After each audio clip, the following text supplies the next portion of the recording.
বরগুনা থেকে প্রতিনিয়ত ঈদ উপলক্ষে ঢাকার উদ্দেশ্যে 2টি লঞ্চ ছেড়ে যায়, কিন্তু আজকে ঢাকার উদ্দেশ্যে একটি লঞ্চ ছেড়ে যাচ্ছে।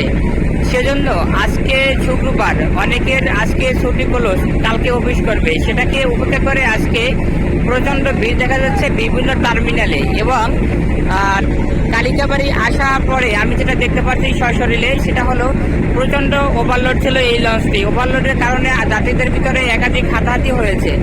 এবং কালিকাবাড়ির পরেও 3টি ঘাট ধরে এই লঞ্চটি। কালিকাবাড়িতে 300 যাত্রী ছিল, কিন্তু সেখান থেকে 50 জন যাত্রী তুলে নেয়, বাকি যাত্রীরা কিন্তু আসলে উঠতে পারে নাই। এরপরে পাবনাতে লঞ্চটি ঘাট দিল, সেখান থেকে মাত্র 20 জন যাত্রী নেয়, সেখানে প্রায় 80-র অধিক যাত্রী ছিল, কিন্তু তারা লঞ্চটিতে উঠতে পারে নাই।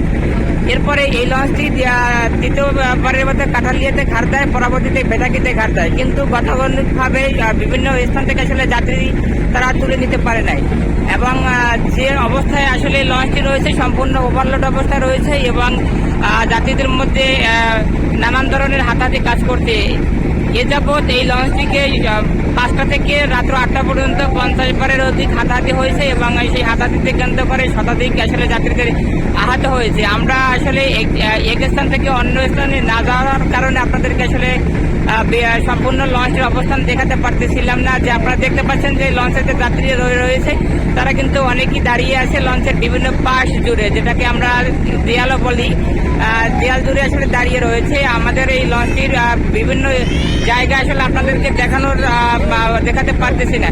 আমি আসলে আপনাদেরকে এতটুকু জানাচ্ছি যে আজকে নিম্নত বরগুনা থেকে 3টি লঞ্চ আসলে ঢাকার উদ্দেশ্যে ছেড়ে দেওয়ার উচিত ছিল, কিন্তু আসলে ঢাকার উদ্দেশ্যে ছেড়ে আসলে 3টি লঞ্চ না গিয়ে সেখানে কিন্তু একটি লঞ্চ ছেড়ে গেছে, যেটি এমপি ক্রুজ নামে আসলে লঞ্চটি রয়েছে। এখানে আসলে আমরা যেটা দেখতে পাচ্ছি যে সকাল বা দুপুর 3টা থেকে আসলে বরগুনা থেকে আসলে ছেড়ে আসে, এবং যাত্রীর সংখ্যা এতই হয়েছে যে আসলে যাত্রীরা যে টয়লেটে যাবে সেটাও কিন্তু তাদের আসলে বন্ধ হয়েছে, এবং একাধিক যাত্রীদের সাথে কিন্তু আসলে সংঘর্ষ হচ্ছে। আমরা আসলে যদি আপনাদেরকে বলি যে এই মুহূর্তে কিন্তু এক মুরব্বীর সাথেও কিছু গতানুগতিকভাবে ঝগড়া শুরু হয়ে গেছে, যেটা আপনারা দেখতে পেয়েছেন। এবং অনেক যাত্রীরা কিন্তু লঞ্চের পাশ জুড়ে আসলে অবস্থান নিয়েছে। এভাবে কিন্তু পুরো রাত্রিকে এখানে অবস্থান করতে হবে। এবং আপনারা যদি বলেন,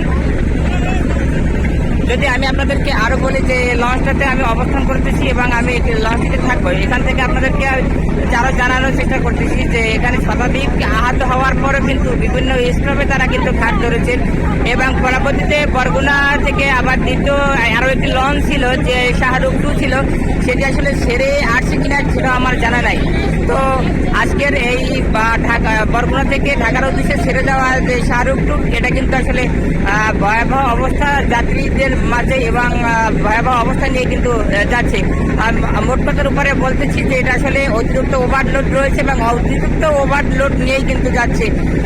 আরো যদি বিশেষ করে বলি যে আসলে যাত্রীরা কিন্তু আপনারা দেখতে পাচ্ছেন যে আসলে দাঁড়িয়ে রয়েছে, তারা কিন্তু সেই বিকাল 5টায় লঞ্চে এসে অবস্থান রয়েছে, এবং যেখানে উঠে আসলে দাঁড়িয়েছেন যে আসলে লঞ্চের কিন্তু একটি সরু পথ থাকে, যে পথ দিয়ে আসলে যাত্রীরা চলাচল করে বা ওয়াশরুমে ব্যবহার করার জন্য তারা যেয়ে থাকেন, সেই ওয়াশরুম পর্যন্ত কিন্তু আসলে যাত্রীরা ব্যবহার করতে পারছে না। এই ছিল বর্তমান বরগুনা থেকে ঢাকা উদ্দেশ্যে ছেড়ে দেওয়া লঞ্চটির পরিস্থিতি। সকলকে ধন্যবাদ। পরবর্তী আপডেট আপনাদেরকে জানানো হবে।